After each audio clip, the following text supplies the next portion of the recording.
이제는 제법 익숙해진 소리입니다. 누군가는 이 작은 아파트 베란다에서 어떻게 그런 돈을 버냐고 믿을 수 없다고 말합니다. 하지만 저에게 이곳은 단순히 돈을 버는 사업장이 아닙니다. 제 인생을 다시 일으켜 세운 기적의 땅이자 제 자신을 되찾은 소중한 공간이니까요. 하지만 불과 2년 전, 저는 제 인생의 모든 것이 끝났다고 생각했습니다. 그때를 생각하면 지금도 심장이 철렁 내려앉습니다. 평생을 바쳐 가족을 위해 일했습니다. 굳은 일마다 않고 허리띠를 졸라매며 모은 돈, 남은 인생의 든든한 버팀목이 되어줄 거라 믿었던 퇴직금이었습니다. 그날도 여느 때와 같이 아내와 함께 저녁 뉴스를 보고 있었죠. 여보, 우리 저 돈으로 손주들 장난감도 사주고 당신 가고 싶어 하던 제주도도 한번 갑시다. 아내의 웃는 얼굴을 보며 행복한 노후를 그리던 바로 그때 전화벨이 울렸습니다. 수화기 너머의 남자는 자신을 유명 금융기관의 투자 전문가라고 소개했습니다. 나라에서 지원하는 비공개 연금 상품이 있는데 원금은 100% 보장되고 수익률이 무려 30%에 달한다고 했습니다. 지금껏 투자는커녕 적금밖에 모르고 살았던 저에게는 뜬구름 잡는 소리였죠. 제가 그런 걸 어떻게 압니까? 안 합니다. 전화를 끊으려는 저에게 그는 마지막 한마디를 던졌습니다. 아버님, 자식들에게 언제까지 손 벌리게 하실 겁니까? 이자 몇 푼 받자고. 은행에 돈 묶어두는 게 진짜 자식들을 위하는 길일까요? 그 한마디에 심장이 덜컥 내려앉았습니다. 자식들에게 짐이 되고 싶지 않았던 마음, 더 풍족하게 해주고 싶었던 아비의 욕심이 이성의 눈을 가렸습니다. 결국 저는 평생을 모은 돈을 그에게 보내고 말았습니다. 일주일 뒤 입금될 거라던 첫 수익은 들어오지 않았고 그 번호는 없는 번호가 되어 있었습니다. 날아온 것은 수억 원의 수익이 아닌 아파트 담보대출금과 카드사에서 보낸 수천만 원의 빚 독촉장이었습니다. 세상이 무너지는 것 같았습니다. 당신 제정신이야? 그걸 믿었단 말이야. 아내의 절규에 저는 아무 대답도 할 수 없었습니다. 평생 저만 믿고 살아온 아내의 신뢰를 제 손으로 깨뜨렸다는 죄책감, 자식들 볼 면목이 없다는 수치심, 그리고 어리석었던 제 자신에 대한 원망이 뒤섞여 저를 집어삼켰습니다. 매일 밤을 술로 지새웠습니다. 낮에는 멍하니 천장만 바라보다가 저녁이 되면 동네를 배회했습니다. 혹시라도 비톡촉하는 사람과 마주칠까, 아는 사람이라도 만날까 두려워 사람들 눈을 피해 다녔습니다. 그러던 어느 날 밤이었습니다.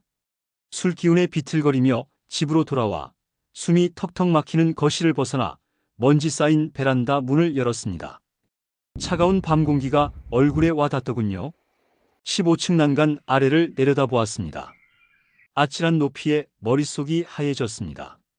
이대로 뛰어내리면 모든 게 끝나지 않을까? 바로 그 순간이었습니다. 제 발치에 있던 깨진 화분 틈새로 아주 작은 풀 한 포기가 고개를 내밀고 있었습니다. 며칠째 물 한 방울 마시지 못했을 텐데 녀석은 끈질기게 버티고 있었습니다. 마치 제게 말을 거는 것 같았습니다. 아직 끝나지 않았다고. 나도 사는데 당신은 왜 포기하냐고. 정신이 번쩍 들었습니다. 그 자리에 주저앉아 한참을 울었습니다. 그리고 결심했습니다. 죽을 용기로 다시 한번 살아보자고. 다음 날 저는 주머니에 있던 동전까지 탈탈 털어 동네 화원에서 가장 싼 다육이 모종 하나를 사왔습니다.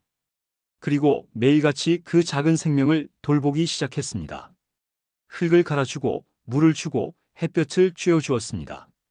처음에는 모든 게 서툴렀습니다. 물을 너무 많이 줘서 뿌리가 썩기도 하고 햇볕에 너무 오래 둬서 잎이 타버리기도 했습니다.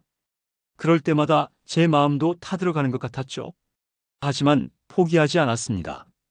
밤늦도록 인터넷을 뒤져 식물 키우는 법을 공부하고 식물 커뮤니티에 가입해 고수들에게 조언을 구했습니다. 그러던 어느 날 아침 제 손으로 심은 다육이의 마른 잎 사이로 아주 작은 새잎이 돋아난 것을 발견했습니다. 제 평생 그렇게 기뻤던 순간이 있었을까요? 마치 제 인생에도 새잎이 돋아나는 것만 같았습니다. 그 작은 성공을 시작으로 저는 용기를 내어 조금 더 까다로운 희귀 식물에 도전하기 시작했습니다. 베란다를 깨끗이 치우고 버려진 목재로 작은 선반을 만들었습니다. 식물이 늘어날수록 제 마음의 그늘도 조금씩 거치는 듯 했습니다. 살아있는 생명을 돌본다는 것, 그것만으로도 매일 아침 눈을 떠야 할 이유가 생겼습니다.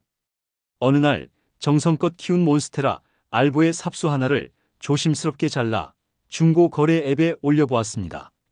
설마 이게 팔릴까? 반신반의하며 올린 지 1시간도 채 되지 않아 채팅 하는 알림이 울렸습니다. 정말 정성껏 키우신 게 사진으로도 느껴지네요. 제가 꼭 구매하고 싶습니다. 그 메시지를 보고 얼마나 가슴이 뛰던지요. 첫 거래금 3만 원을 손에 쥐었을 때 저는 퇴직금 수억 원을 받았을 때보다 더 기뻐서 펑펑 울었습니다. 돈의 액수가 아니었습니다. 제 노력과 정성이 누군가에게 인정받았다는 사실, 저도 아직 무언가를 할 수 있는 사람이라는 사실이 저를 울게 만들었습니다. 그날 이후 제 베란다는 조금씩 변하기 시작했습니다. 이제는 그린보이 60이라는 닉네임으로 제법 알려진 희귀 식물 판매자가 되었습니다. 아내는 처음엔 못마땅해했지만 식물을 돌보며 웃음을 되찾는 제 모습을 보더니 이제는 묵묵히 포장을 돕는 든든한 지원군이 되어주었습니다.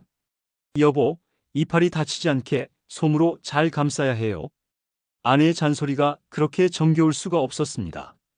얼마 전에는 아들이 찾아와 한참 동안 베란다를 구경하더니 제 어깨를 툭 치며 말했습니다. 아버지, 정말 대단하세요. 존경합니다. 월 500만 원. 누군가에겐 큰 돈이 아닐지 모릅니다. 하지만 제게 이 돈은 잃어버렸던 자신감이자 무너졌던 가장의 자존심이며 다시 시작할 수 있다는 희망의 증거입니다. 무엇보다 깨졌던 아내의 신뢰와 아들의 존경을 되찾게 해준 고마운 돈입니다. 혹시 지금 인생의 가장 어두운 터널을 지나고 계신가요? 괜찮습니다. 모든 것을 잃었다고 생각하는 바로 그 순간이 모든 것을 새로 시작할 수 있는 기회일지도 모릅니다. 포기만 하지 않는다면 가장 작고 보잘것없는 곳에서도 기적은 싹 틀 수 있습니다. 여러분의 베란다에도, 창가에도, 혹은 마음 한구석에도 아직 발견하지 못한 희망이 자라고 있을지 모릅니다. 그 작은 씨앗에 물을 주는 것을 두려워하지 마십시오.